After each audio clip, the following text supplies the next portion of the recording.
Okay, two more modules. They're very short and very quick. One is on recruiting. Recruiting's everybody's job. And the one thing that we learn over and over again is that our largest percentage of successful hires come from internal referrals. You all are our best source of new employees, by far. And this has been true, over many, many years. And there's a good reason for it. You're best positioned to understand the need and the fit, and you're best positioned to explain the company to somebody else. How can you help? Always be looking. Be an advocate for the company. Be able to articulate our value proposition when you're explaining the company to other people. One thing that I always tell people is Rational's not for everybody. There's a lot of people that are good people but would not be good fits for Rational. We work very hard at Rational. People with kind of a civil service mentality won't be successful here. So you need to think about that.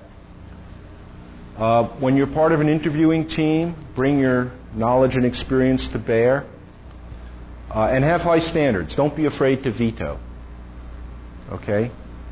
We want to be sure to keep the quality bar very high.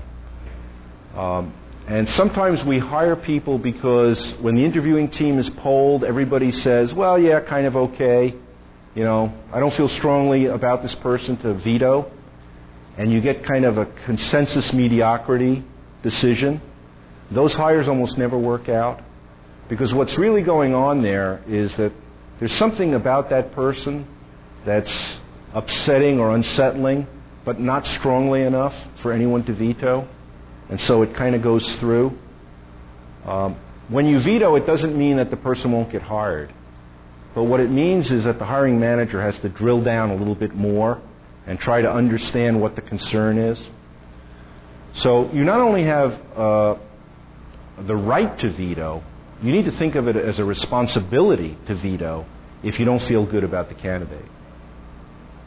Now, it's one thing to say, have high standards, but you need to know what to look for. Okay? So what do we look for when we hire people at Rational? Well, we're going to tell you. We're going to make it explicit. There's 4 different areas. One is knowledge, and in the product group, that's things like programming languages and process and software development experience. These are all things that you know. The second category are skills. These are things that you know how to do. Ability to multitask. Maybe you have some leadership abilities, maybe some problem-solving skills. But if you take knowledge plus skills, that's kind of like the tool bag that you bring with you. Okay? The things you know and the things you can do. The top of the triangle is what we call personal characteristics. In the old days, we used to call this character before political correctness came into being. But these are things like high integrity, work orientation.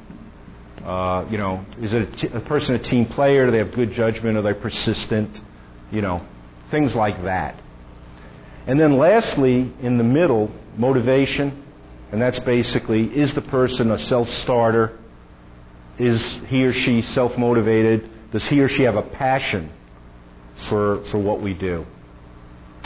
Now let me ask you very quickly, what do you think the 2 areas are that are the easiest to determine from a resume or an interview? Knowledge and skills. It's a slam dunk, right? Because it's right there in black and white. It's objective.